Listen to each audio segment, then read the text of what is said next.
baitek nahi baditu bukaeran dezala. Eta gaurko gaian denen ahotan da ona izan da, hiperrek konektatuta gauden hortan, gaia da, bakardadean jende bizia da. Eskerrik asko, Ion, aurrera.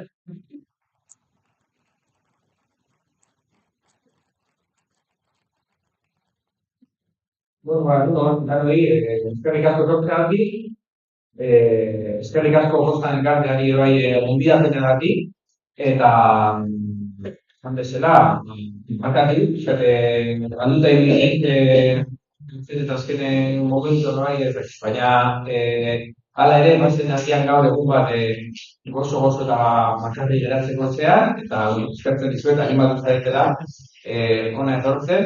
Elkarrekin hitz egitera gai hori buruz, bakardadeari buruz, eta, bueno, normalean esan diate, izaten dela, norberak hitz egin, eta gero galderak, Baina, bueno, momenturen batean norbaiten nahiko baluzio zer gehitu, galdetu, aipatu, gogoetan, norberita bat egin, ongi etorria, bakardadeaz ere, bakardadean hitz egitea, zan genituan, elkarrekin egin desau. Beraz, ez momentuan eskertzen dizuet, eskua altatu eta pizkate dinamiko egiten badu hau, Niri, nik galdera batetik abiatu naiz, baina, bueno, ematen du pizkatela galdera trampa, erantzunak iaia irudiak dagoelako, Baina, bueno, alere, zarantzak jarri nahiko nuke erantzuna, Naiz eta abiapuntua den galdera gisa, ea, gurea, bakardadearen mendea ote den, irudia pizkat erakusten dugu, aipatu dugu mundu digitalak nolabait bakoitzak bere gailuarekin ari dela eta elkarrekin baina bakarrik, konexio irrubio horretan, Yun Fulhan, pentsalari koreanak ziten du, gurean dagoela komunikazio asko, baina komunitate gutxi, Mezu pilo bat gure WhatsAppetan, zurrun pilo asko, baina gero norbera bere mugikorrarekin harremanduta. Eta, bueno, horrela ikusita, erantzuna izango zen baiezkoa, Gurea bakardadearen mendea dela. Ni hori hartu dut pentsalari, Inglaterrako pentsalari baten liburutik, El siglo de la soledad, ditzen dut. Eta, bueno, bizkatu izango da nire abiapuntua, kontatzea zen dio berak, zergatik, baiezkoa ematen dion galdera horri, Hala ere, izenburua hartzen badugu, sekula erabiltzen dugu espoita bakatu, aipatu zian serie, bueno, bisuala boniteko, eta egia da, otomatua horrela, eta nire ere laguntzen dagoela, baina sume-sumea, ez dute, ez dut trebea, Hala ere, izenburua gaurko, bueno, solastegiaren izenburua hartzen badin badu, bi hitz horiek dauzkago, bakardadearen mendea. Baina ematen du izan daitezkela, esparru desberdinetakoak. Agian, bakardadea, pentsa dezakegu, ez garai konkretu batean, baizik eta garai guztietan. Gizakion izaeraren parte balitz, Orduan, bakardadean pentsatu aldugu existentzialki edo psikologikoki. Eta mendearen aipamena ematen du badagoen historikoa, edo soziologikoa, edo agian horren afektu moduan politikoa. Orduan, gure ere, berritu behar dugu, Nun kokatzen garen, ze berez, filosofia existentzialistari helduta, Jean-Paul Sartre, eta Simone de Beauvoir, eta Albert Camus, eta gure hauiko gehiago mendeku biztanari eta idazle existentzialistek, Txiar de Rivera, planteatzen duen bakardadean kontu existentziala. Eta beraz, zentzu batean, gizaki guztiok, bakarri gaude, heriotzaren aurrean, eta osamen sexualean. Hau da, sexualitatea eta heriotza izango badira, bi hutsune, gure psikean, eta horrek puntu batean bakardadean kondenatuko gintu. Existentzialistentzat hori da, zelan gizakio bizitzara bota gaituzte, ez dugu jaiotze aukeratu, eta zentzu gabekeria, absurdoa, bakardadearen aipamena, hori orduan, idazte hauetan. Orduan, bueno, ari izan daiteke, ea bakardadea ezote den zerbait, giza kondizio osoa zerkantzen duena, berdin garai edo kultura batean zein bestean.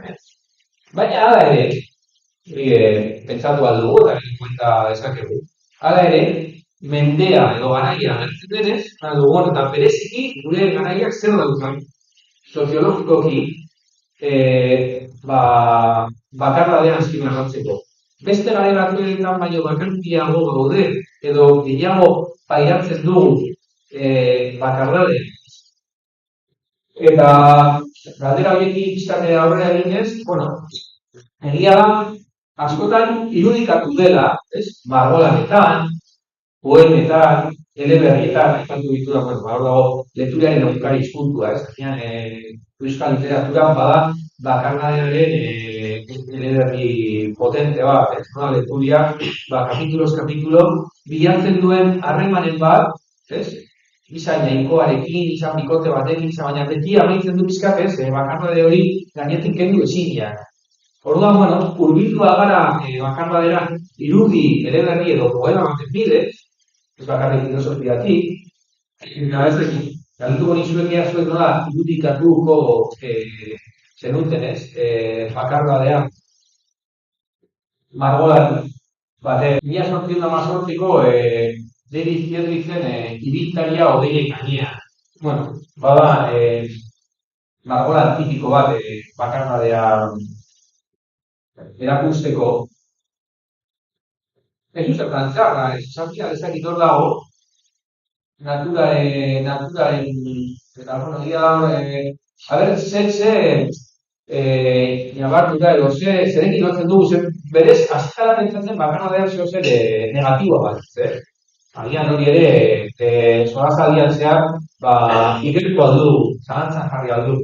Baina, bueno, bai, adibidez, Edward Hopper, margolari estatu batuak, eta honek bai duzula obsesio bat, bakardadeen defensarekin, ikusten bai duzue bere margolari gehienetan, egia estatu batuetan kokatzen dugula, eta musuaren individualismoaren loraldi hori, make yourself, zure burua ereiki, inoren laguntzari gabe, izkatez, autosuficientzia horren kultura, baina txamponaren beste aldean, dago ere oso azkartasun individual handia bat, baina bakarroketik, Bera bere bizi proiektuarekin aurrera egin ez duan. Margolari honek,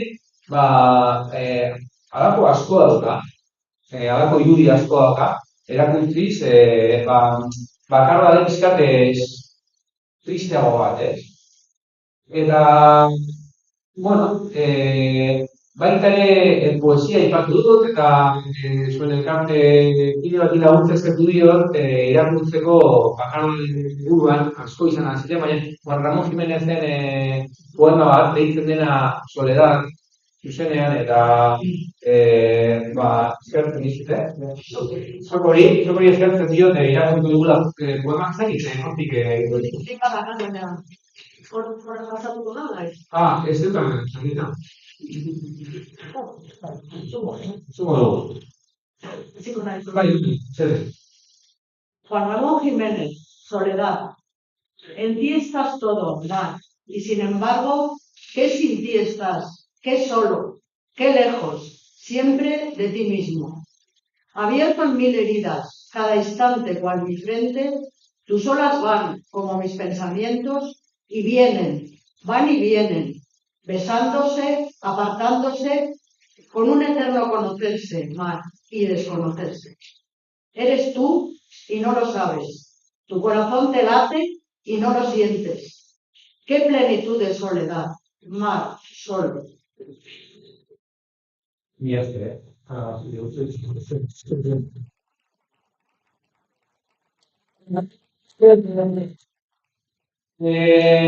Hor, itsasoa eta bakardadea biltzen dira, eta egia da osotasuna, itsasoa bere osotasuna horretan baina bakarrik.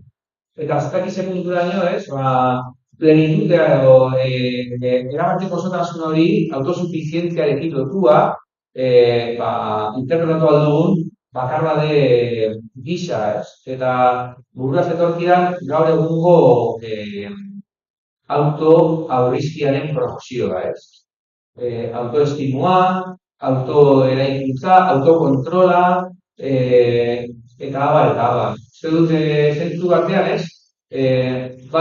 Norbera bakarrik, norbera betea, baina eslogan horiek edo ledo horiek agian daukatela bakarbadearen bezala beste txampona, beste aldea. Eta nentzatzen nuen ez, bai Marguerite Durouek, 19. mendekoa, baita ere poema, guztia dira azken mendetakoa. Eta orduan, Vicente Palomera psikoanalista aipatzen du eta union ideia, eta pizkat horren inguruan ikertuz, bakarbadaren gaia bereziki garatzen dela 18. mendetik aurrera. Hori ez dago da apenas saiakera ikerketarik, libururik, gaia lantzen dutena, eta agian bere hipotesia da, gizakia beti zegoela jainkoaren konpainia. Individualismo modernoak areagotu zuela edo ekarri zuela bakarrari identitate berezi bat eman zion. Orduan badera auzi garaikide bat. Eta gizarte erlijiosoagoetan edo teozentrikoetan ez zela horrela bizi, baina nietzek iragarri zuen jainkoaren heriotza, eta geroztik badirudi, hala dio, gaiari buruz gero eta gehiago idazten dela, gaiago gero eta gehiago pentsatzen dela, agian komunidadearen edo elkarrizketaren hauskortasunarekin lotua edo ez.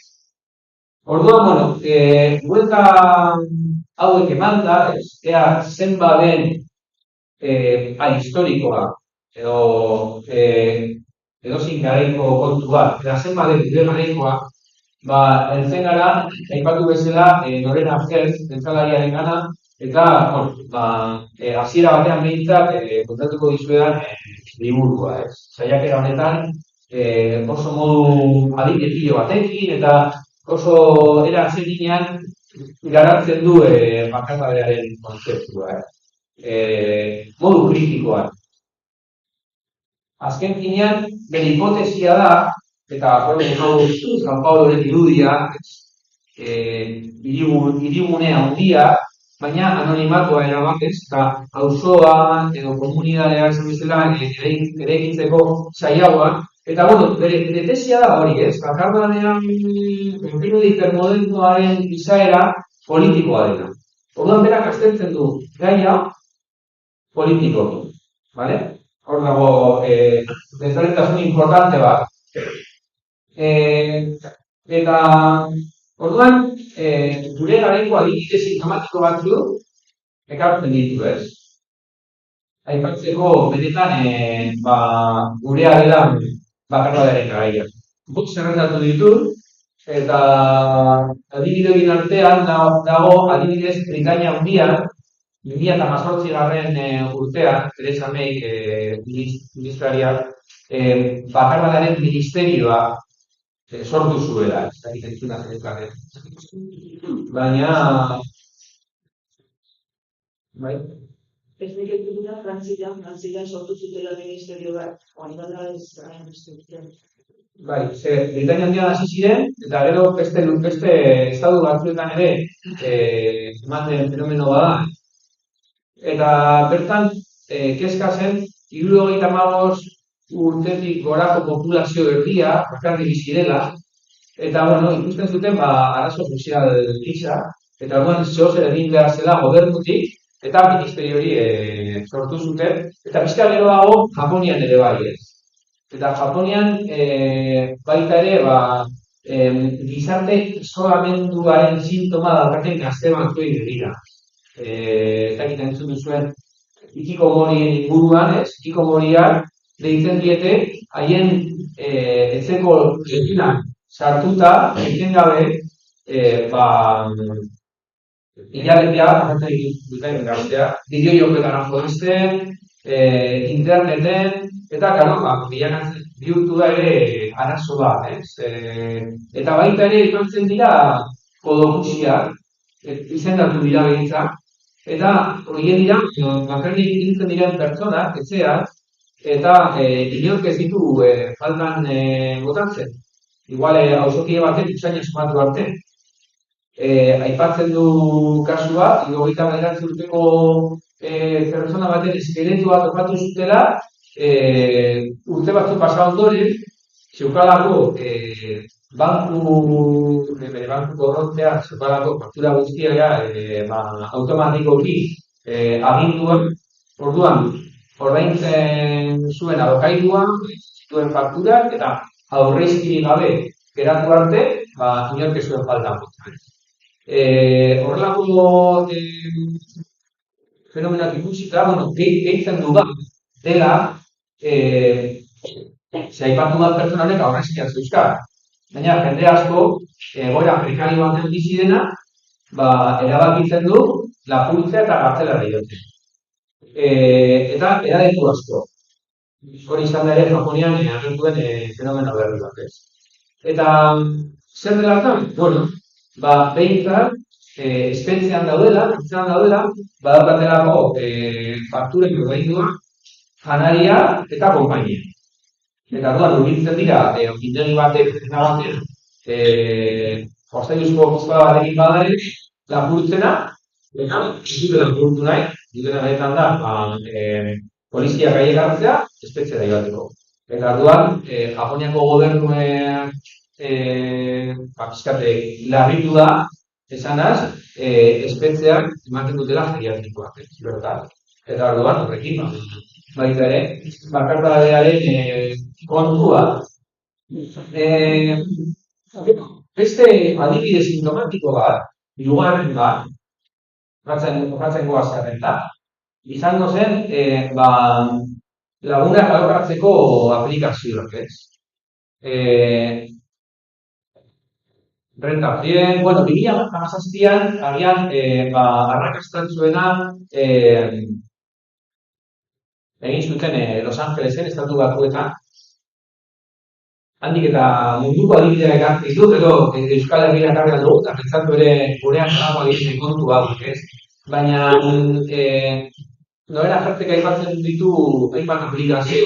Konkretuki lehenengo hau, 2017koa, erabiltzaile asko dauzka, batez ere, 30 eta 40 urte bitarteko pertsona, ari direnak lan baldintza direlatan mugitzen, hiri batetik bestera, eta orduan harrementzeko zaintasuna dauzkate, edo denbora gutxi, lan sama dela eta gainera, bera kantatzen du, baina bizi zenean, hilabete batzuk, ez duela bere gozukide bat bera ere ezagutzen. Izen bat bera ere, mundu guztia da gina etorria. Alokairuan, handikona, kanpoan lanean, eta ez dagoela auzoan edo etxegitzea bera ere egiterik, ez? Fiskate harremantzeri. Orduan, aukera bat, daukadan ordutxo honetan, bi ordu hauetan, alokatzen dut lagun bat, 120 da inguru dira, segun zertarako den, paseo bat emateko, entzera joateko, zinemara joateko, eta kontrara bera daude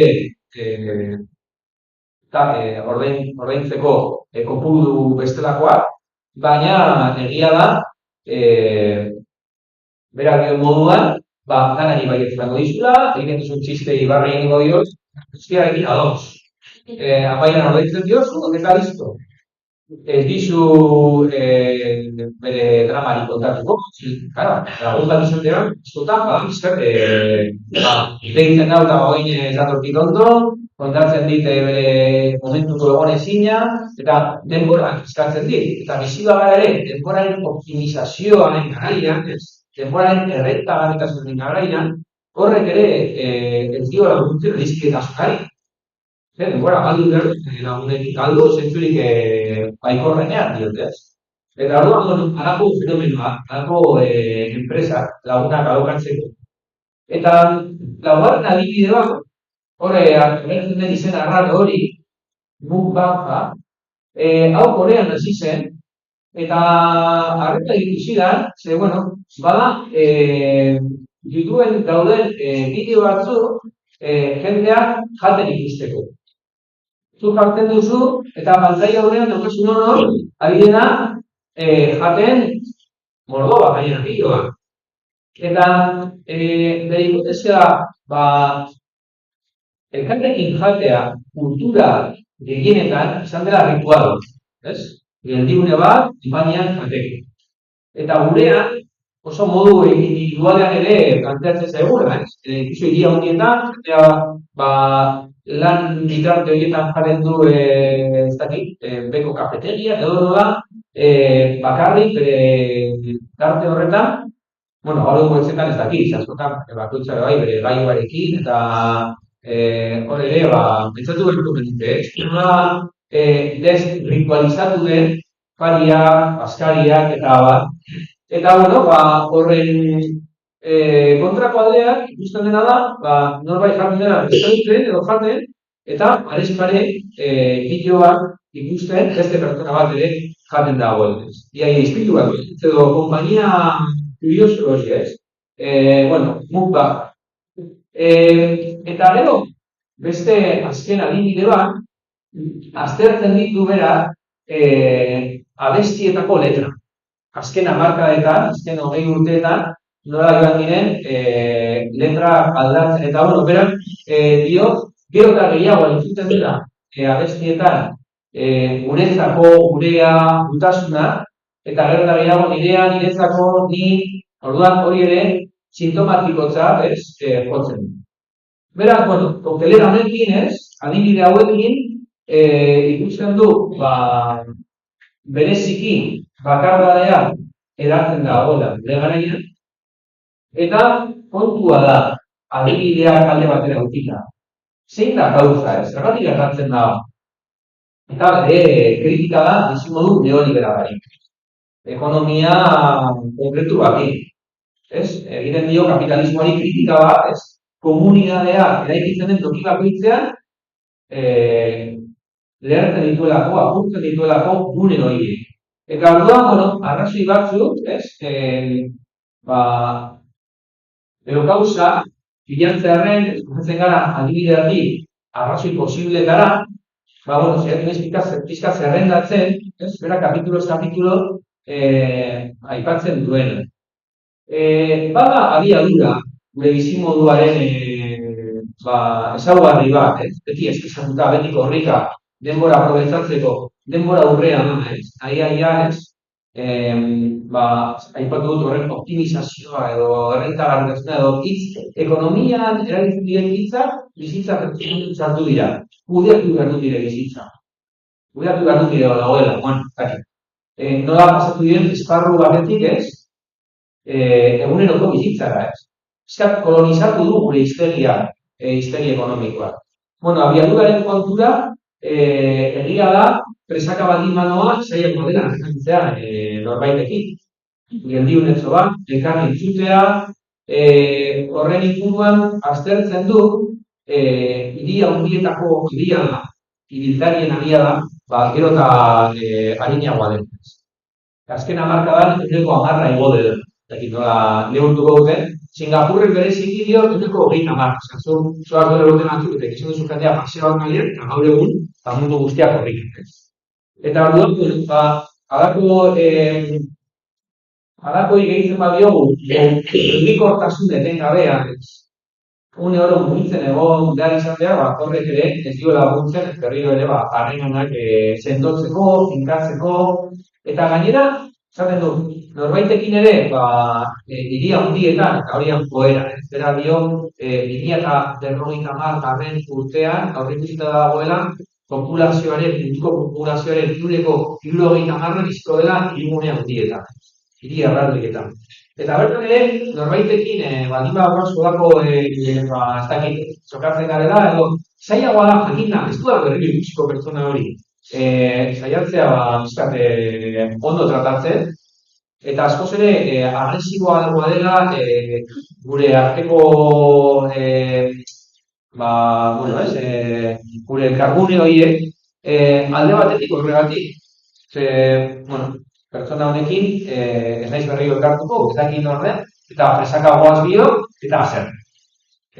Hori horrela, abiaduraren inguruan hipotesi gehiago, baina har dezagunez, abiadura ez diola laguntzen, edo pixkat bultzatzen duela hogeita batgarren markatu biteko bakardadea. Horretik lotuta, aipatzen du mesfidantza politikoa. Ez gara hilera ezagutzen, eta bestea bilakatzen da etxai posible bat, ez? Lehiakortasuna, baita ere aipatzen du, baina mesfidantzaren inguruan dio ultraeskumaren gorakadan egian, zerikusia daukala ere, mesfidantza orokor batekin, ez? Bestea gure gaitza nahi du. Ez da laguna baizik eta etxai. Eta, aipatzen du, egindako inkesta batzuen arabera, Lepen edo Trump bozkatzen dutenek, erantzuten zutela inkesta honetan, norekin utziko zenuke adibidez, norekin utziko zenuke seme alaba, eskune batez, urgentzia bat gerratu bat zaizku eta utzi behar dauzko norbaitekin, iratzen naiz. Ze hori erantzun eta eskuma Trump, ultraeskuma Lepeneko boto emaileen gehiengoa hori erantzuten zuen. Ez nahi inorekin idatzen. Orduan, pixkat aipatzen du, ez? Nolako giro politikoa dagoen eta nola horrek ere bakardadera eramaten gaituen, ez? Beste aipamen bat, hirigintza, bai adibide asko direla gehiago Inglaterrakoak edo Estatu Batuetako adibideak, baina aipatzen du egiten direla plaza eta hirietako elkarguneak gelditzen baldin bagara ezer egin gabe, hau da batetik, erotze edo kontsumitzaile moduan bizi behar ditugu hiriak edo herriak, ez? Gero da gehiago elkargune gisa. Orduan, adibidez, bankuei buruz ditzailetu, bankuak ditzailetu buruz Kalifornia jo. Han, 10 minutu izaita egonez gero, bizkarreko gina amasuna. Gaudela pentsatuta, ergonomik egiaria, ez egoteko denbori gehiago bertan. Autobus hartzeko tokiak ere, arraroa. Horrela, jarri gabe eta ezintza da egon. Eskaleak ere hortik kentzeko. Zubi batuen azpian ere egiten badu, eta bintzat hori egon alizateko, norbaitek, etxe gabe eta jartzea harria, eta deseroso izateko ere salako tokietak egoteko, Orduan, lurra, baina desnibelarekin eta incluso punta jarri.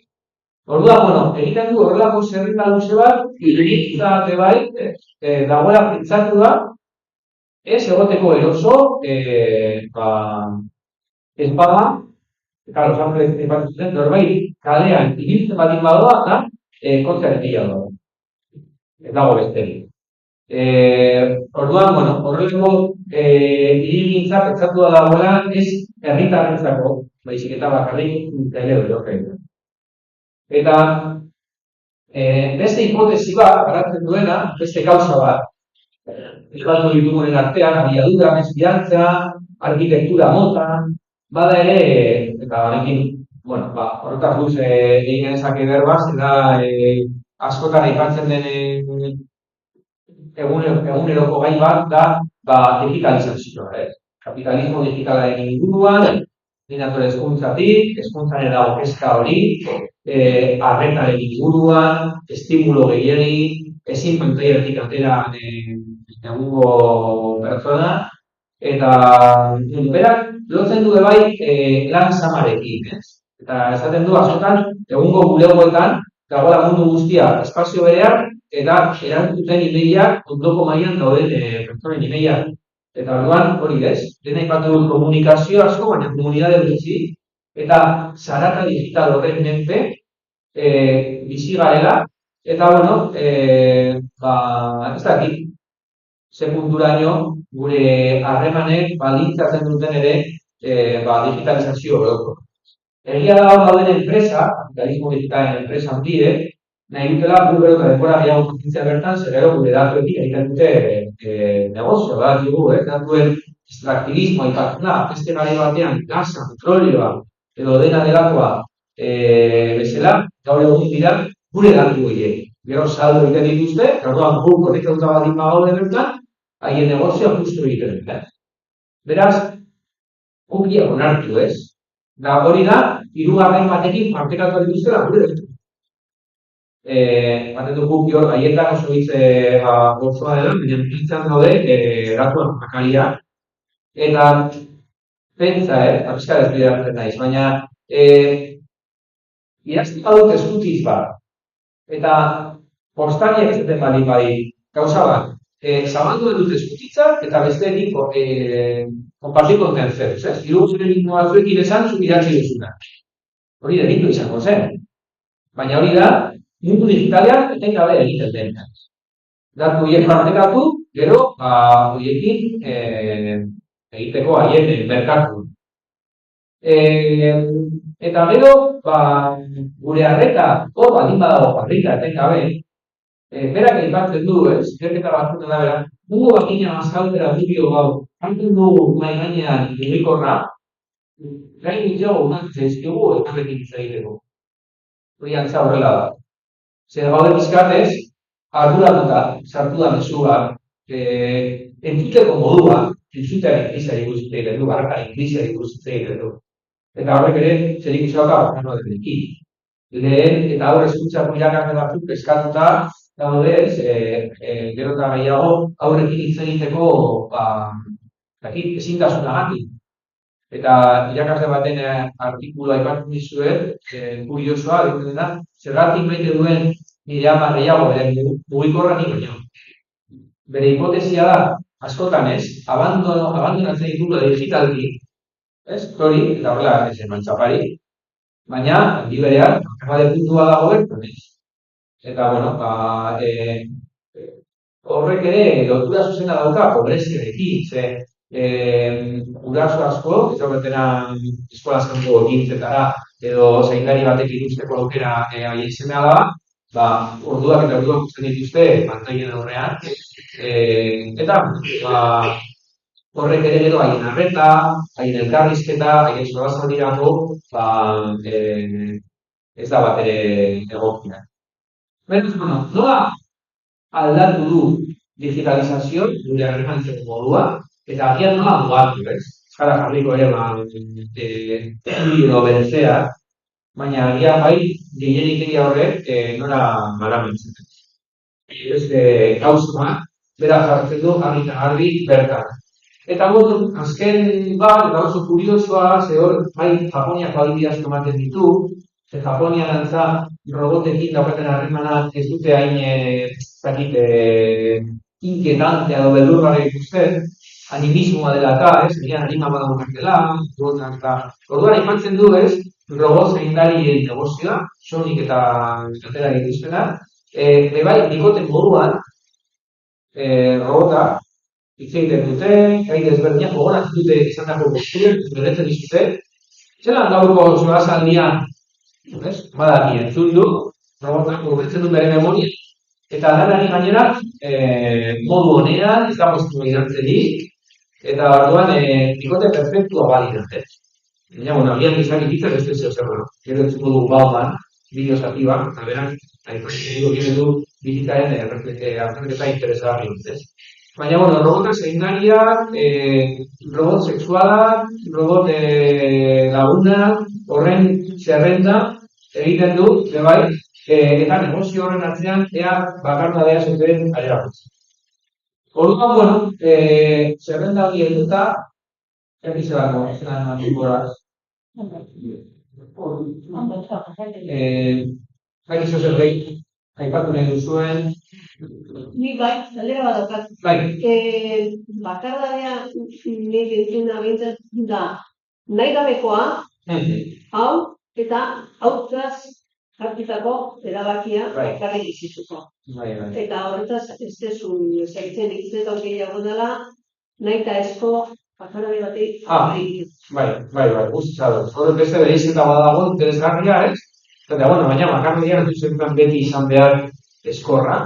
Eta izan alda autua, eta izan alda, eta bueno, amaieran inkat horri buruzko bakarra de psikologiko, ez dut nire izan, baina dentro, zeba, egiteko bereizketa, ze punturaino atsegina eta baikorra den bakarrade bat ere dagoen. Egia da, noena jertzen analizi honetan, dela nahi taraienzko bakarrade politiko bat, gure bizimodua bultzatzen gaituelako bertara, edo oztopu asko jartzen dituelako gu komunidadean edo hartunaretan sakontzeko. Hori da bere tesia, ez? Horregatik eman dut, ez, egiten badugu bakarrade existentziala, bakarrade psikologikoa, eta ez du zertan txarra izan behar, edo bakarrade politikoa.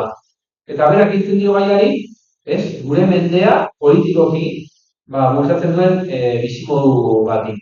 Egia da, agian gehiago duten da individualismoa, eta berak ematen diguela, guazen izikla bakarra, ez? Baina, bai, ez dugu zertan kondenatu behar guzti. Eta horregatik esan dut hasieran gure galdera, agian bakardadean baino beste hitz bat proposatuko nuke. Buelta bat emateko tesi hauei. Baina, bueno, bagoaz, spoilerrik egin gabe, aurrera, eta berak, esan bezala, bakardadean, zentik egiten du, egunkoa. Eta orduan, zer egin daiteke politikoki, hori aurre egiten. Eta azken kapituluan, ez da konponbide batzuk ematen. Eta, bueno, agian oso evidenteak dira, agian ez dugu ez ere eurekanik topatzen. Baina, bueno, garatzen ditu, batzuk, adibidez, elkarrizketa bultzatzea, eta, hemen da pasoko zen elkartean, eta horrelako elkartinea, bakarraren kontrako antidotoa, badira, topagune horiek, herri eta auzoetako eskola, zentroak eta liburutegiak indartzea, metamen asko egiten ditu. Britainia handiko, baina liburutegi batzuetan, migrazio asko hauen tokietan, konbidatzen dituztela, etorri berriei haien bizitzaz hitz egitera. Bere bizitza liburu bat bati, haien biografia eta kontatzera. Eta guan, espiratza hori ere bizkat eguntu egiten da. Zeia, ez da, marrokiarra, monokiarra, ez baiziketa da, izen propio honekin, etorri den pertsona hau, nire Rusman bizi dena, kontatzen duna bere historia, minan irakurri genuenean, Ibrahimaren historia, desberdin pentsatu aldugu Afrikako migrazioa, topatzen dugu Afrikatik etorri irakurri ondoren, bere odisea hori, atera, eta orduan, ematen diozu existentzia propio bat. Eta orduan, liburutegietan egindako historiaz de vida deitzen diote, egindako sari horiek goraipatzen ditu. Baina, bueno, askotan ere, zentralizatu egiten dira eskola, horretxo zentroak, eta dio, ze kulturaino, egin aldiren, herri eta auzoetan egin alden, eta, bueno, inbertsio publikoa, hortik jo behar duten, hori ere aipatzen du, eta garraibide publikoari inguruan beban ez. Bestela, askotan, isolamendu ere hor dago. Eta orduan, etxeak, edo auzoak, herriak askotan migrazioa ez dormitorio, la jendea bere kotxean, etorrian dabil. Baina, bueno, kotxeari buruz ere etxein genezake, konkretuki autoa, individualismo eta kotxean inguruan, hortik ere dago ari bat, baina ez da gehiagik iratzera artiko oraingoz, eta beste aipamen bat, konponbide gisa aipatzen diguna, birdetzatu beharko genukela arrakastaren kontzeptua, ez. Arrakastaren individua da, eta ez justizia sozialarekin lotua, edo elkartasunaren lotua, edo elkarbizitzarekin lotua, baizik eta oso ikuspegi narcisistatik, edo individualetik. Eta hori ere ikusten da, lehen digitalizazioa ipatu dugula, lehiakortasun hori sare sozialetan. Zenbat aldeik eman dizkidate, nola egongo dut nire argazkia, erakusten zoriontzua naizela, normalean, kontsumo gizarte honen parte naizela erakutsi. Askotan zer da egoitzen duguna selfie autoargazkiak ere, norbera bere buruari argazki egin, ja ez dugu ez behar ez da argazkilari, hori izan ere bakarren sintoma bat. Selfien mundua, baina, zer erakusten dugu? Pizza bat jaten, gaina bat beranten, irapainegitik antenan guri, edo paseoan ez dakit dut, eta behin ze zoriontzua naizen. Eta orduan, zoriontasunaren irudi erabat pertsonal, eta ez sozial. Hori ere da, ganatzen duena liburuan, ez? Orduan, bueno,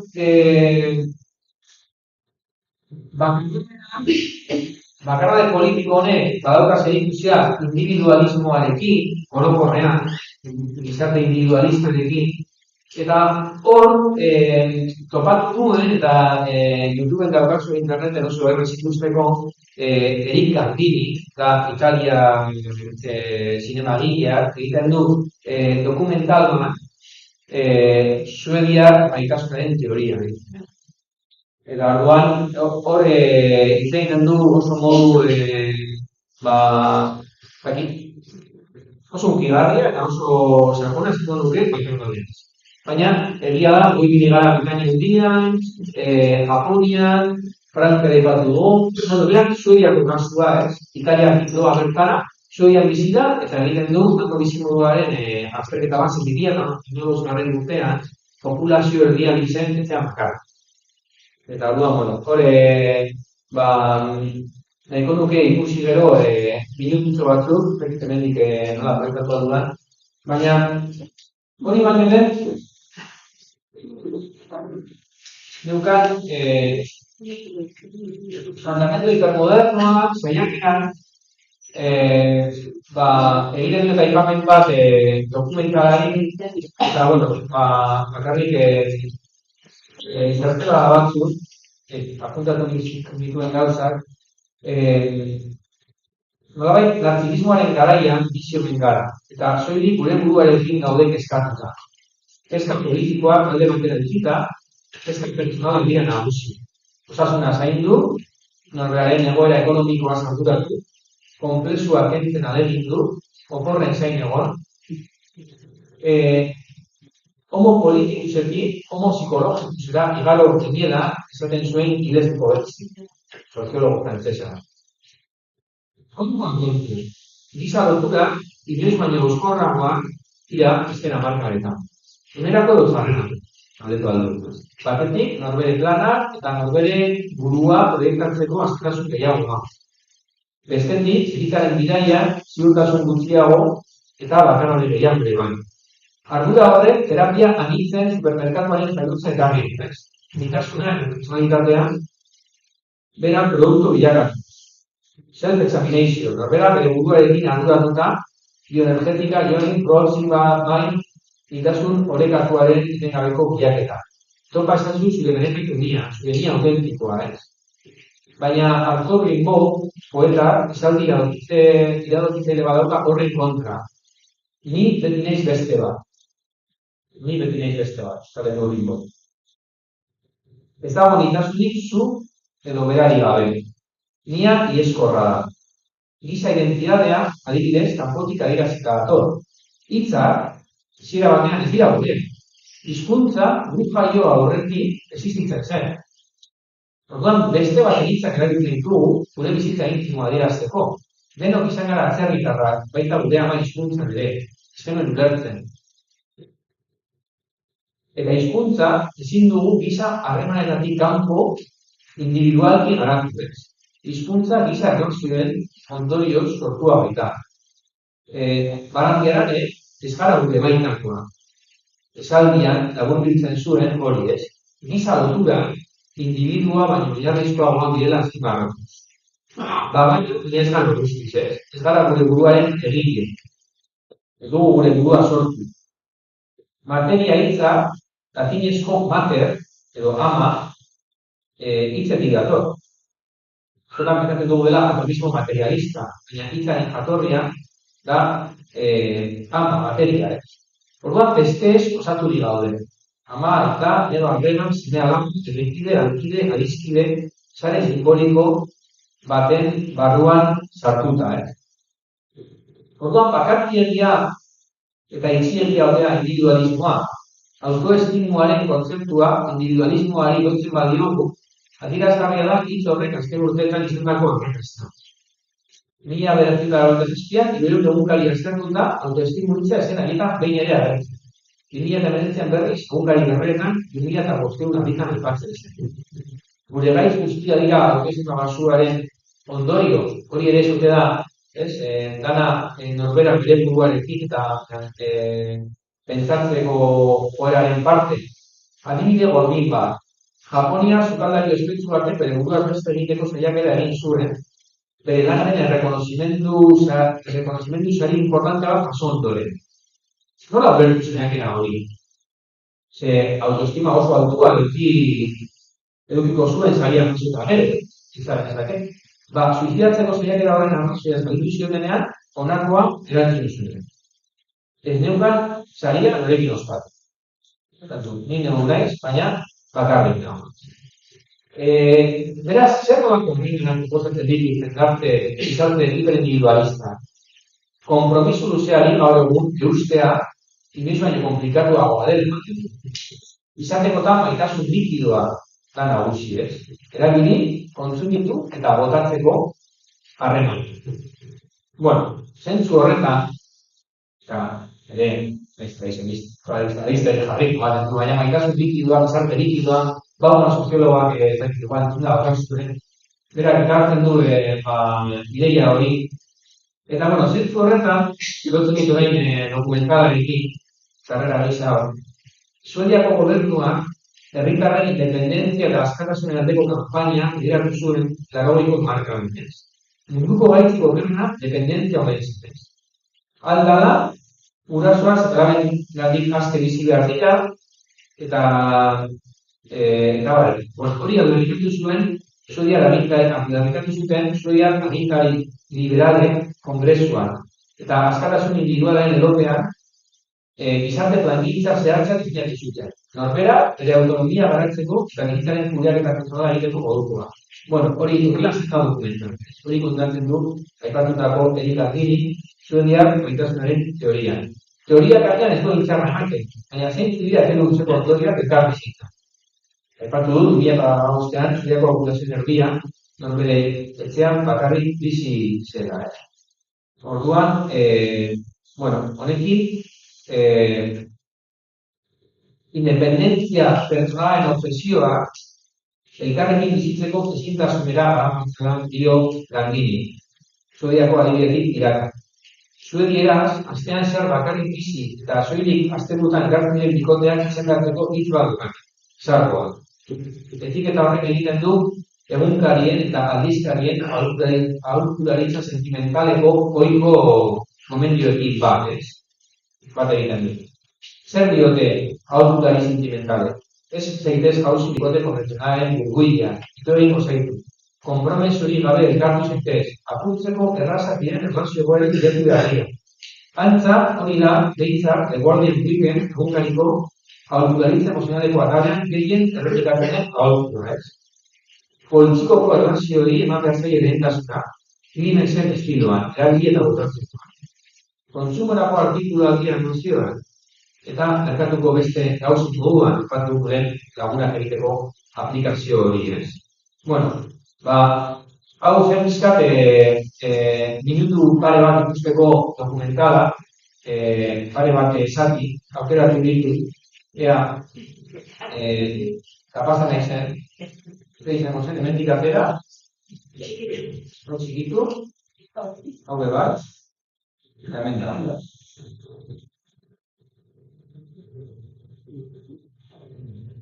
Jata, hogeita zero.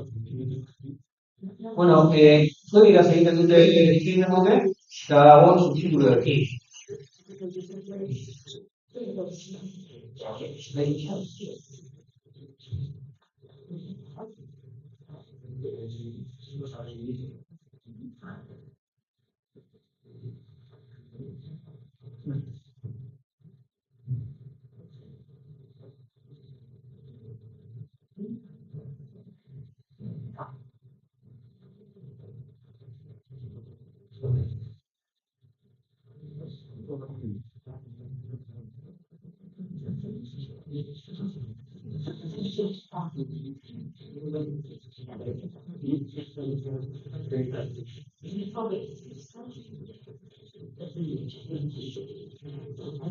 No, vale, vale. Vale.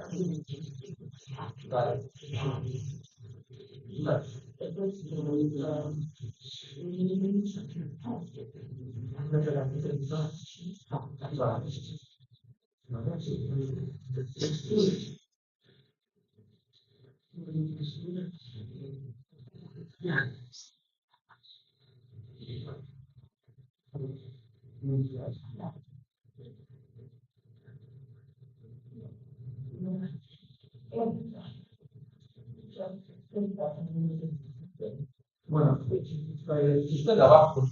Pensé que tirar mucho de...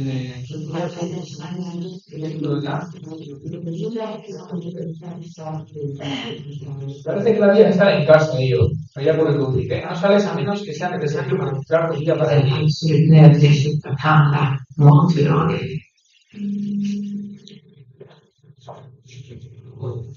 Ringer inte på grannsdörr och ber om sällskap. Ska man behöva äta fast? Marca todo. Vai. Vale, si hubieras sentado en una silla, se habría hundido más y más en sus propios pensamientos. Estado koagentzia jartzen dela bakarrik diren pertsonen etxeetan. Eta, bueno, egiten du horrelako hausnarketa erakusten du. Percibo que la soledad ha aumentado por el número de avisos que recibimos,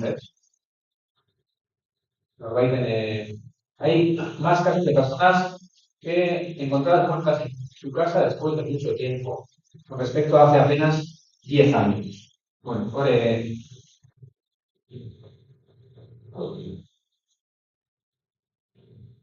tenemos que ser autosuficientes, ya no estamos en grupo, ni en grandes familias, digo. En cambio, vivimos solos detrás de nuestras puertas cerradas. Aquí debo pedir ayuda. Estamos pegados por la independencia. Bueno, hemen orokorrean interdependentzia gehiago, ez? Bueno, pertsona horrek konfliktu dute kasu horrek zikala modo bat malkoan. Baina, aipatu dut soziologoarekin hitz egiten dute, amaieran eta hori ikusten dizue bai. Bertan, hau da Zygmunt Bauman, 80 urte Euskanian egiten diote elkarrizketa, eta berak egiten du bai, horren inguruko hausnarketa bat, Agian soilintasuna individuala beharrez harremanetan dagoen zerbait da. Si alguien ha pasado mucho tiempo pensando en la sociedad de los individuos, es Bauman, Zygmunt Bauman, sociólogo polaco de 90 años. Voy a explicar esta idea de momentua. Verá, es falso que la felicidad signifique una vida sin problemas. La vida feliz significa superar los problemas, luchar por los problemas, resolver las dificultades, los desafíos. Uno se enfrenta a los desafíos, se pone bajo presión. Y entonces llegas al momento de felicidad cuando ves que has controlado los retos del destino.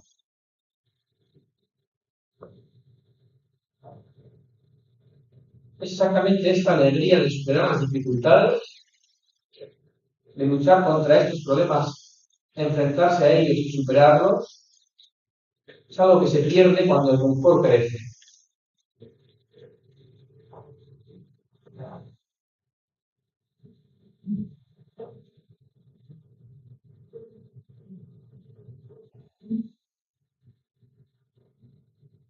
Independiente como individuo, lo tienes todo.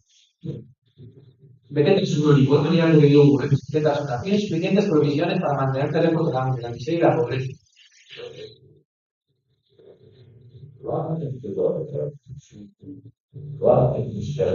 Una cosa que no tienes, no se puede proporcionar por el Estado o las políticas dirigidas, es estar entre otras personas. estar con otras personas según en compañía, eso lo tienes que hacer tú mismo.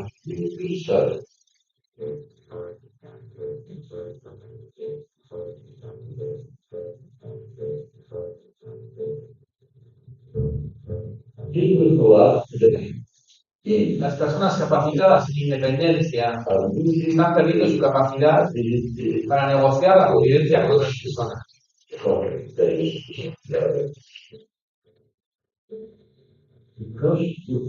Porque ya estás privado de las habilidades de socialización.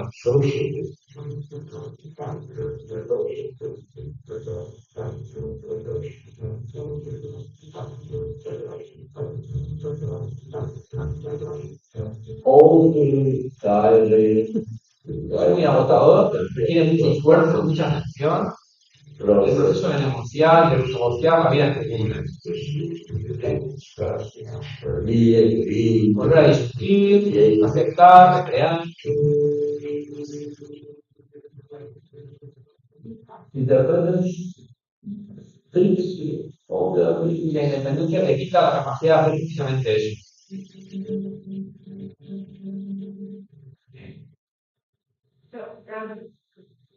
Algo suficiente.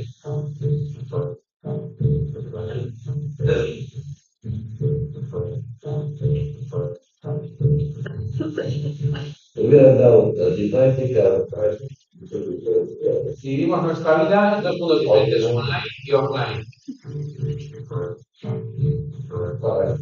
Conectados y desconectados.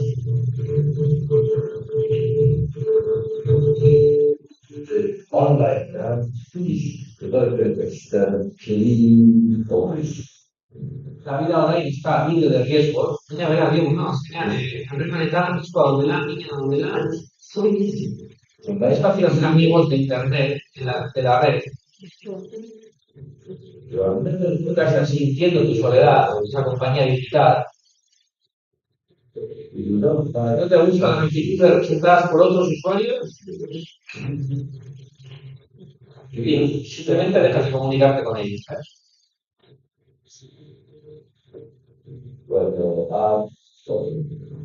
Cuando no estás conectado, lo que inevitablemente ves es la realidad de la diversidad humana. Las personas son diversas, transeúntes, extrañas. Tendrás que presentarte la necesidad de dialogar y establecer conversación. Tienes que enfrentar el hecho de que las personas son diferentes, hay muchas maneras de ser humanos. Y cuando se dice un diálogo, tú sabes cómo va a terminar. Ahora, si luego tenemos que eres sabio y todos los demás son estúpidos, demostrar que todos son sabios y que tú eres estúpido. La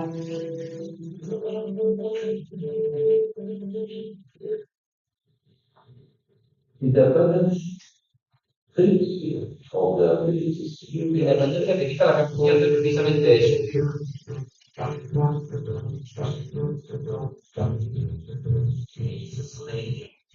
Una sociedad de individuos, cuanto más independiente seas, menos seas capaz de tener tu independencia. De reemplazarla con una interdependencia. Ahora viene la otra.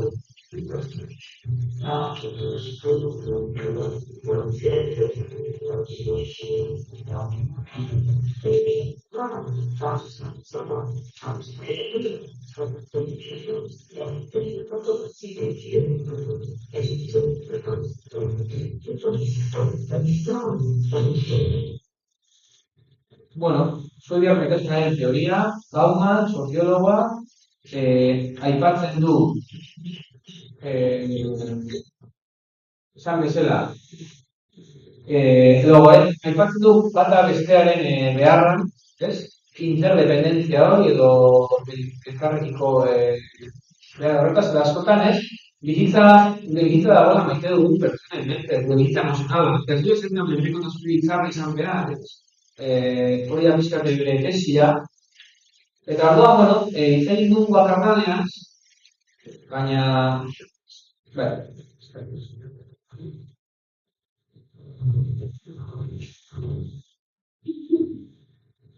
Baina, baitzeko agian eta nostalgiarekin hasteko, beharko genuke ere pentsatu, aipatu duzu moduan, bakardadeak ez duela zertan izan behar gauza eskorra, eta agian horregatik badago bereizteko modu bat, lagungarrian bakardadea kontrajontzea isolamenduari ez. Eta horregatik agian erantzungo nuke bakardadearen mendean bizi garen ala ez, izango nuke gehiago dela isolamenduaren mendea ez. Aldatzeko hitzak beste kutsua dauka. Eta hor lagungarri daukat lehen aipatuan Vicente Palomino psikoanalistaren hipotesia, berak dio, oinarritzen da psikoanalista batzuen inguruan bai, hor Melanie Klein edo Winnicott, haiek hitz egiten dute bakardadean, zentzu psikologikoan, esanaz, bakardadea dela benetan momentu batean garaipen bat. Lortu behar den psikologikoki, lortu behar den zehozer, bakarrik egon ahal izatea. Blaise Pascal, pentsagaiak esaten zuen, izakion arazorik handiena dela, ez dugula jasanten egotean, gela batean, bakarrik eseren gabe denbora oso bat egotean. Eta ezin hori dela gure gaitz guztien iturria. Orduan, bakardadearen harira, psikologo hauek aipatzen dute, hau batentzako oso importantea dela, momentu batean, norbaiten presentziarekin egona izatea, baina bere arreta eskatu gabe. Aitaren, amaren edo helduaren arreta eskatu gabe. Egona izatea bakarrik bere gauzetan, baina espazio berean beste norbait. Orduan, bakarrik eta elkarrekin espazioak partekatu, zubiak baina presentitzea, bestearen presentzia, edo arreta ditu behar dio, edo urdureari jartzen dago, ze konpainia batzutan baldigo ez dela gauzen presa. Orduan, nola eraikitzen da konpainia hori bakardadearekin baten. Hori da haien ideia, ez? Eta esan bezala, besteon arreta eskatu gabe bakarrik egona izatea, eta gero elkarrekin, joan etorri horiek, digela bizitzan oso importante. Horregatik bakardade psikologiko hori por ahí partzen du, baina bakardade psikologiko horrekin pizkan lasai egotea, nortzen ez baldin bada, orduan urduritzen gara eta babesten gara besteetaz. Eta orduan hitz egiten du isolamenduaz. Eta isolamendu hori izan da modu askotakoa. Izan da isolamendu digitala, pantailan aurrean ez forma bat jartzen du, besteekin ez harremantzeko. Agian hikikomorien ideia hori da ez. Sortzea forma bat digitala. Forma hori izan daiteke bai toksikoen bidez, sustantzien bidez, mozkortu, drogatu, nolabait ez, besteengandik isolatzeko. Eta horma hori izan daiteke politikoa, eta jarri horma bat ez, kanpotarrak ezartzeko. Osea, isolamendua da bakardade osasuntzu hori lortu ez delaren sinal. Hori da pizkate aipamen. Orduan, honekin, buelta horren duzko duan ez, pizkate bakardadea pentsatu aldu kide desberdinetatik, agian isolamentua bai dela eskorra erabat ez, sentitzen dugu bestearen presentzia hori beldurgarri edo kezkagarri gisa, eta orduan kontua da ez, bakardadea zankeritu hori, pentsatzea ere, ze konpainia mota, zelan harremantzen garen, nola elkartzen garen besteekin, eta askotan, konpainia mota edo harremanetik ez zuzertan izan behar beste pertsona bat. Izan daiteke liburu, kanta, paisaia, eta horrekin egin duen topo, Harmon Rosa, soziologoaren kontzeptu batekin, nahi poetikoa edo zitzaidana, dela erresonantzia. Eta orduan berak du ez, kontua dela, horrein konpainia iruduz hitz egiten, eta horrekin itziz, nola birpentsatu harremanak, ez objektuen jabe izatea, baizik eta nola egon erresonantzia bat kanpoko horrekin ez.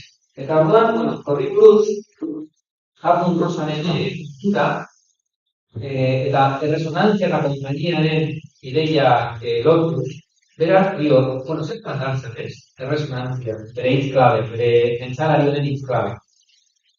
Elkarrizketa ireki batean. Hunkitzen dauen eta sentiarazten dian elkarrizketa bat. Baina liburu bat, kantu bat, pertsona bat, paisaia bat, edo egur zati bat, esanguratsuan egiten zaidanean, gertatzen den elkarrizketa mota litzateke. Arazoa da, elkarrizketa hori eragiteko metodorik ez dagoela. Ez dago erresonantzia aurreikusterik. Afrikarako safaria edo dezakegu, itsas bidaia abiago daitezke, baina ezin da naturarekiko erresonantziarik erosi. Inkiduda momentua ez dago borondatearen edota esportuaren menpe. Ezin dugu zeregin bilakatu. Banoa hunditzera zerbaitekin. Pertsona batekin, lagun batekin pasioan eta adere, batzutan funtzionatzen du, beste batzutan ez, eta ezin da horre ikusi. Kontrakoa ere dio jardun prosa. Egoera hori, zinbatzen da gehiago produzitu nahi izan, orduan eta aukera gutxiago daude gertatzen. Egunez egun, bere amestiri gogokoena maika aldiz entzuten saiatzen dena, badaki zertaz egin nahi zen, adibaren. Ez du erresonantzia hori sortzen gari duela. Lokartzeko nahiarekin ere, berdin. Zenbatek da gogo handiago jarri, egun eta aukera gutxiago edo arte. Orduan, egoera berezi bana, munduarekin erresonantzian egoteko. Eta konpainia unkigarri edo esanguratsu horrekin, baliteke kontzertu baterako ziklekurik garestinak erostea, baina kontzertuak ni existitzea. Ezin da, gaur ukituko naiz plangintzatu, ez? Kontzertuko sarrerek edosi ditut, iturri dagokion bizitan izateko eskubidea dauzan. Nola ez ditu joi pulpia jarri beste ordaindu eta gero? Egungo bizitaren merkantilizazioa, ni gauzan hasten ditu, zerbait erostea, haren jabe izatea, eta zerbaitekin erresonantzian egoten. Eta ez hartu zuen. Publiziste, merkantzien erresonantzia horrekusi nahi dute, eta hori zera egungo marketinganen joera, baina gauzek ez dute horrela funtzionatzen, ez dute horrela erantzuten. Beraz, erresonantzia ez da mundu ikustera bat, baizik eta munduarekin erlazio musikal.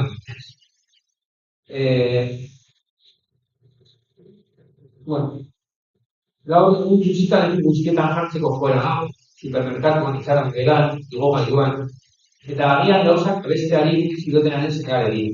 Goak ebaki dizkiegu eta txoi izateari zidoten, esan hartzek esan bezala.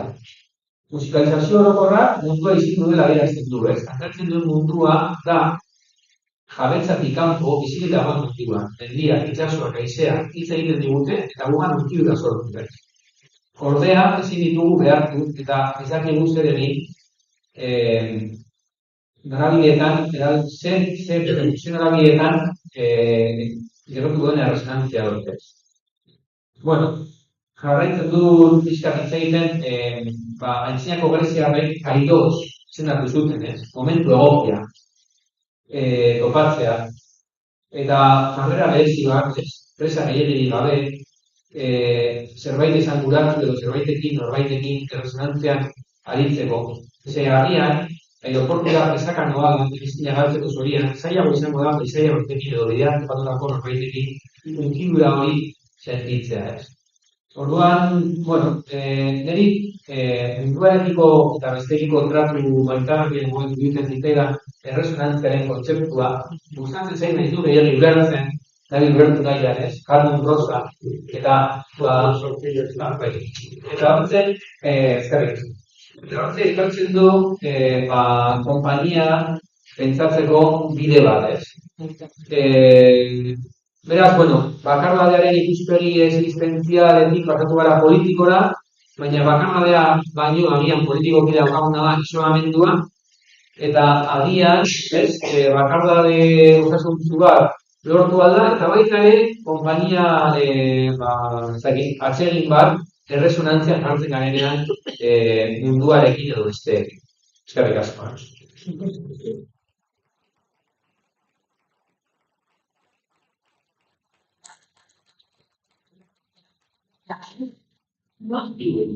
Galderarik edo? Bai. Barkatu, Saia de Castro, bakardade osasuntsu horren inguruan, irakurri dugu Martínez Jiménezen poema, bakardadean dramatikoagoa, bakardade dramatikoago bat aipatzen digu bertan, eta Rosalia de Castroren bertso batzuetan, bakarra dela egin ere hitz egiten zaio, eta horrekin amaitu nahi kontutea. Un manso río, una vereda estrecha, un campo solitario y un pinar, y el viejo puente rústico y sencillo completando tan grata soledad.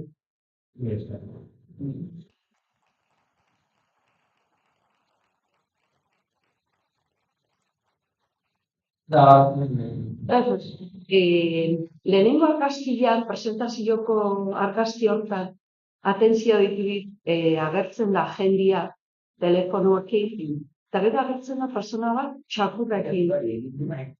Eta ez dakit, nire galdera da hori, nik gero eta gehiago ikusten ditut txakurrak kalian. Eta pentsatzen dut, beti esan da, animal de kompainia. Jende asko behar da kompainia hori. Egia da, maskoten inguruan ere idazten duela Noenan Perpel, liburu bat, titulu bat ez ditzen dio horri. Eta bere galdera hori da, gero eta, isolatuago edo bakardade hori gehiago zentutzen badugu, kompainia hori egiten dugun bilatzen maskotengan, txapur, kartu, edo dena. Eta hipotesi interesgarria da, nik uste hori hor dagoela. Egia da, gero ere horre laguntzen duela besteekin elkartzeko, ateratzen duzu txakurra, eta hor egin duzuko adia horren inguruan, arazoak ere gona dira, bat besteari agian koska egin dio, eta hor ere, garen zen moduan, harremanek ere daukate bere, komplikazio, euskeraz, niña, lagun niña, aite niña, dago bai, zauri bat, ekidi ezina, eta ez enkertan txarra izan behar, baina harremanek izan ikusten ajeak, eta alde osoa. Orduan, horren goraka izugarria da. Eta baita ere,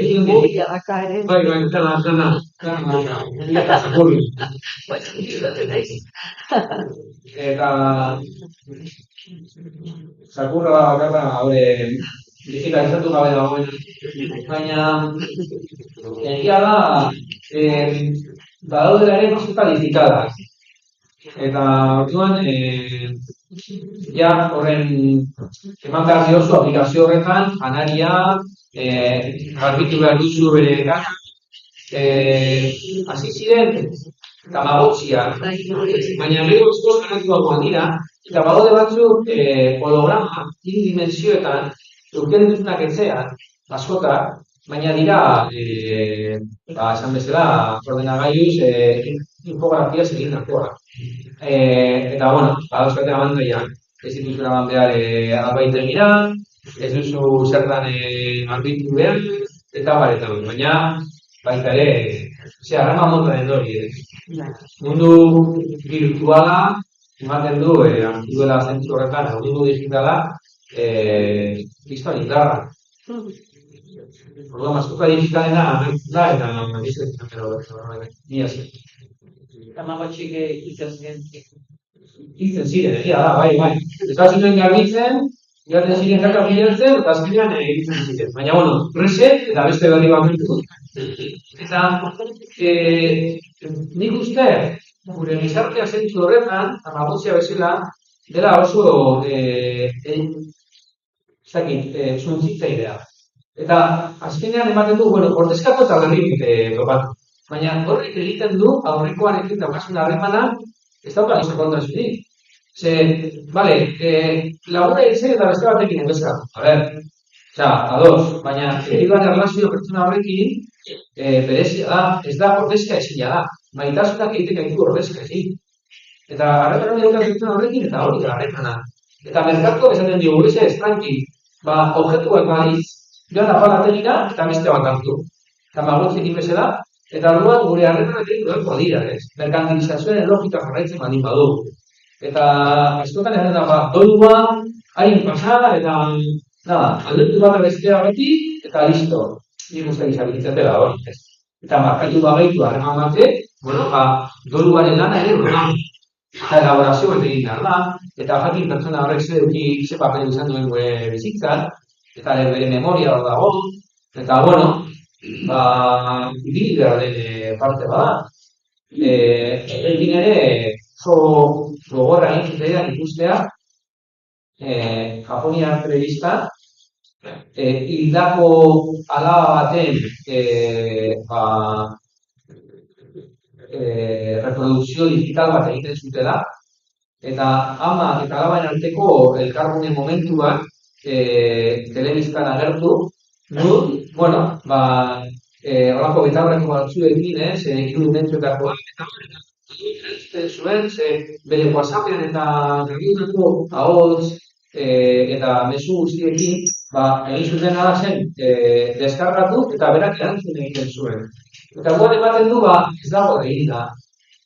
Baina, ez dakiz zer den hobea da. Eta horreko gauzak, ematen du zientzia fikziozko gauzak direla, baina egon badaude ez. Eta nik uste, merkatua betik duela, aldatu berri baten duke, gainua gota, objektua goten erosi berri bat, eta biz harremanak zorionez ez dira hori.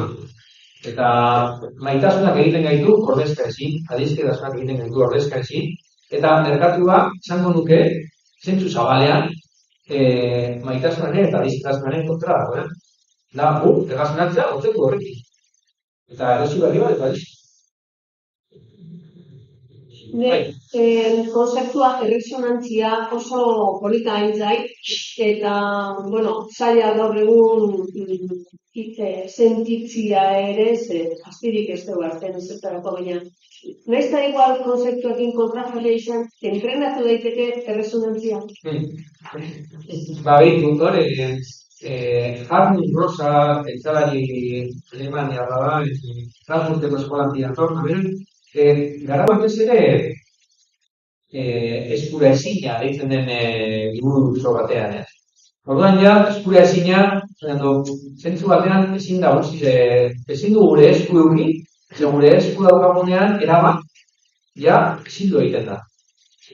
Orduan, erabat kontrolpean nahi dugunean, erresonantzia egiteari o produziteari eragiteari usten dio, norbaitek izaten badigu alpertsonako lagun horren moduan, danari bai ez badigu kontra jartzen, ez badigu ezertan kontra jartzen, ez badigu ez eskorik ematen, zailagoa da, erresonantziarik egotea. Jakin badakizu, dago nire mente eta listo, ez? Orduan, ezin da entrenatu, baina bai dio agian badaudela modu batzuk nun errezagoak gertatu daiteke. Hitz egiten du slow bizi moduak, pentsatuz ez, abiaduraz manimagoa zaila modela bizitza hori gertatzea. Baina egia esan, formula nik ez dagoela, ze hori izango zen erresonantziaren kontrakoa, ez? Baina bai liburuan aipatzen ditu jarrera batzuk, aproposagoak, hori gertatzen. Ziurtapenik edo berma osorik izan gabe. Hasiera polita da liburuena, elurte bati buruz hitz egiten du, gaur egun elurte hitz egiten ematen du dela zientzia fikzioa, baina zelan unkidura edo ustekabean harrapatzen duen elurra, esnatzen denean, bere txikitako elurra gogorratzen du, eta orduan gero elurte hori berriro bizi nahi du, baina hurrengoetan hori espero duenean ez da berdina gertatzen. Orduan baita ere, nik uste erratzen eguna da, bizitza erratzen denaren artean, ez? Ez duela gutxi enkajatzen sekula. Eta, berak kontratzen du, ez, elurraren agerpen hori, eskura ezina zegoena, eta zelako erresonantzia edo unkidura sortu zuen berarengan, eta eskiatzera doanean, ez da oso. Zuk egin alduzu, prestatu dana, elurte hori egin artifizialki, baina beste kontu bat. Erresonantziaren bide musikal, poetikoa nire ere, ez dute banabil liburu horrekin, baina ies egiten du kontzeptua, baina liberean agian horrenak ere da, gehiago nintzen.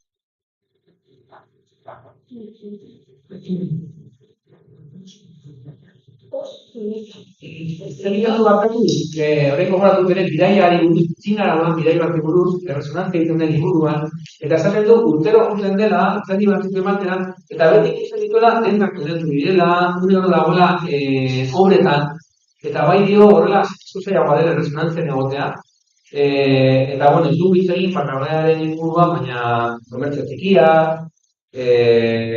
auzoa eta herria egiteko gune horiek, ez tenga baldin badaude aldatzen, baldin bagoaz gune komertzial handietara erostera. Toki horiek ja kutsasainik gabe baldin badaude. Amazonek dauka supermerkatuan, zu ja zure txartela ematen duzu, daukazu akotzik bat, jartzen dizu gauzak eta itezen zara atetik eta konatzen dizute segituan. Ez dago polari, ze ondo, hartuta banua, baina liberean, kontatzen dugu norena jertzen, alko sentsazio arrarroak. Ez dut inorekin hitz egiten, ez dago gutxan inor, eta, bueno, denda digitalen, dodana interneten erostea bai, da beste sintoma bat, ez, bakardadearen mende honetaz.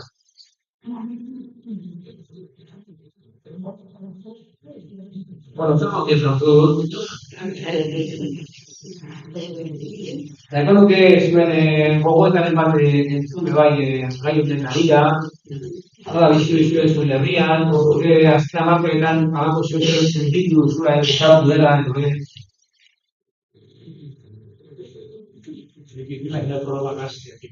Entonces, autobusean, televisión que venimos hijos y clasear, también como se dice, bakar bakarrik, gazti, tío. Bakar bakarrik eta bere mobilia begira eta jarri iztu hitz egiten eta unik hasi dut egiten. Bakar, eta gero hau esakanien, esakile gure duten, esakile bakar duten. Jado, eta irudi batzu hori bai, impactantean. Eta gero dute ze sistema dute izanei, zure limitatuz. Zen komunitatuz. Bateak behar nahi duen, beak nahi duen egiteko. Nik uste ez, konexio momentua zentu horretan izan aldea zubazioa, elkargunea topatzea, eta horrek ere, sistemaren interesaren arpe egiten duen. Ez ez bilbotarra, baina bilbotik ator, eta bizinaiz, eta metroan sartu eta bazkan, igual lagun batek iteratu, haiz dugu nagoien, eta zeharkatu, eta bada, du guztiago, irukorrarekin. Ez dago elkarrizetan.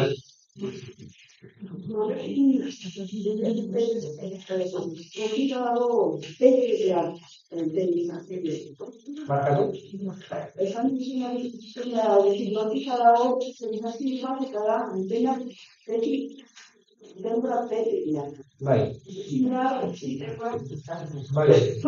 eta hori bai, enorme ikusten da. Eta beti handik ikusi da, adibidez. 3 personas, ikuste bat, eta una parte dira, zertitzen bat dute, denbora osoan, konvertsazio mantendu behar dela, ez da oso itxegina, baina egiten da, batzutan pentsatzen dugula, isikazioa ez ezkorra eman. Baina, benetan, resonantzia, bat izin da, lagun batekin,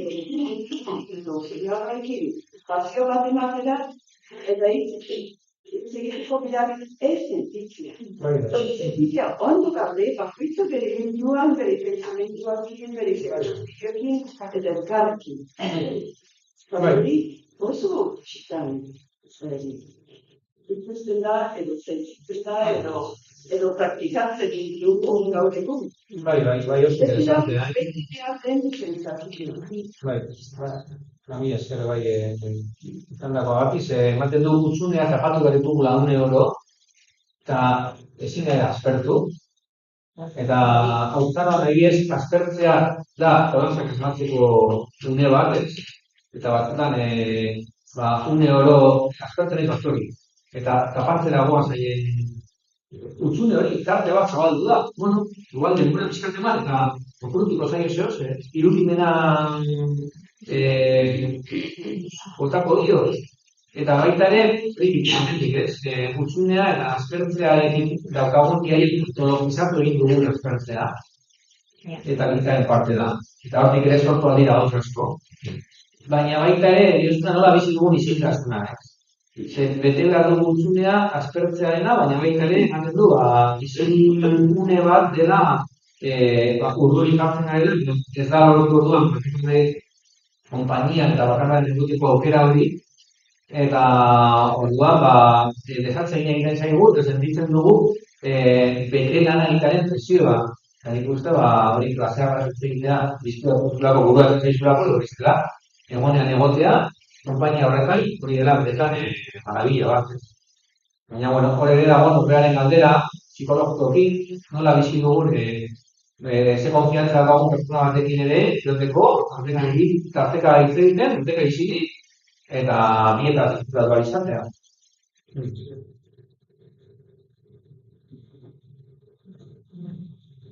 Bai. Benatu irakasle zela, gazteak eta nola biztu dutela horren ditxua. Zeren, ja adina badaukagu, zenbait gauza urrutik ikusten dugu, baina, bueno, gazteak ez dela batera biztu dutela dute. Nola biztu dute, historia hau. Aipatu duzunaren arira, nik uste bizi dutela ere, eta, bueno, izan denarekin batera, mundu digitalarekiko harreman estu bat, eta beldur bat, bertatik kanpo badin badaude, gelituko dira izolatu. Eta, behar dutela gertaneko. Eta, talde presio handia da horretan. Eta, Instagramera, sare sozialetara igo duten argazki hori ikusi den, komentario badaukan, like bat eman dioten, hori da haien plaza digitala. Egia da, ez dela oso plaza publikoa, enpresa pribatuek eramaten duten, hauan handik, plaza horik. Baina, bestetik, eskertzen dute, mugaren bat nortzen zaienean. Eta batean, ezin dira eman mugikorrak udalekoa goitena. Eta nire alabak ere kontentzen, ze ondo, izan da gazaigarri bat. Zera bateko dugu, ezin du ez erabilik, baina askotan ez, dugu agian, lagundu behar diegu, kartetzo bat, eta hemen. Afalitzen, ez. Logelan, agian ez. Adostu espazio batzuk. Eta hori eskertzen dute. Zer bestela, gehiago da, hitz egin erantzun behar zaren presioa. Ezin bizirik egon. Lagun batek dio mezu bat, lagun behar nahi zor. Eta orduan uste dut horretan, ambigua da. Ze egon behar dira, baina agobio hori ere sentitzen dute. Orduan, ez da haien gauza bakarrik, ez azotan ezaten dugu gazteok erabiltzen dutela asko mugikorra bat, baina helduon erabilia iaia berdina da, ordu kopuruan. Orduan gu bai segendu baten dugu. Zaten bai hoben, paseoan goizetan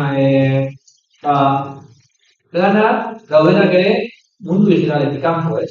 Hor da Javier Etxeberria eta Lola Almendros gidatzen tengo pertsona, burua. Bueno, ez dut zenan horrek antizkatez, herriko plazak, herriko kaleak, mundu digitala, eta natura, mendia, ondartza, eta zelan egon horrelako joan etorri bat. Eta niretzat sintomatikoa ikusten duzunean, batean oro behar dela bertzen egun. Egotea bai, haien bizitaren pinte da. Haien jaio dira, eta gu bai jarriotan gehiago, bizi gara mundu digitalean, fizikoa eta digitalean. Hori ez dio Jose Ramon Ubieto psikologoa.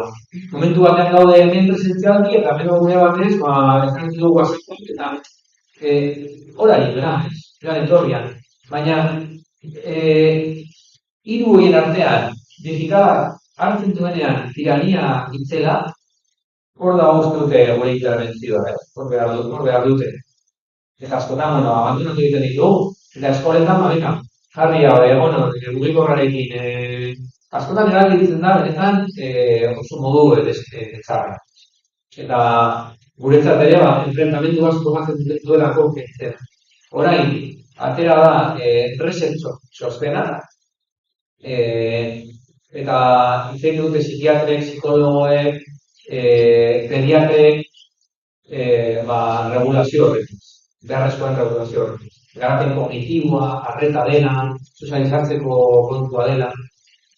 Orduan, niretzat zaila da, jartzen bagara, enfrentamendu zuzenean, zientzeko mugikorra kentzeko gailua, ez da bide ona, eta nola lortu beste espazio batzutara ere animatu, batzutan igual ere mugatu, eta nik uste bai, afarien eta bazkarien une horretan, horiek zaitu bat garen mantentzen anteidatik aldetu, horiek behitzat bai. Ito, barkatu, nire egitzatzen parre zain ditzat, porque, gero, azte bukaeretan, kada, egia komentatzen el día a día, azien zehar, baina azte bukaeretan gu soziedadea askotan juten gea, eta egoten dira kuadrilla gaztienak, eta horretzen dira itxeiten, eta kalian bai, eta mobila ez du erabiltzen, Bai, eta ez dut ezaten parranda handia egiten dutelako, momentu horietan ere ez dira ibiltzen. Baina, badukate bere, ez? Bueno, abizte, da.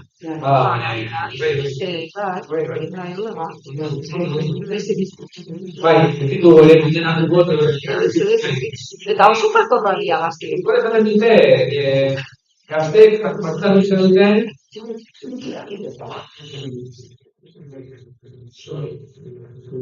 ez dakit, nola interpretatzen dute, gurean, arazoa da ere, guk gazte hitza jartzea, haiei hitza eman gabe. Uste dute egokiena dela, edo haiekin hitz egitea, eta izatea haien influencerrak.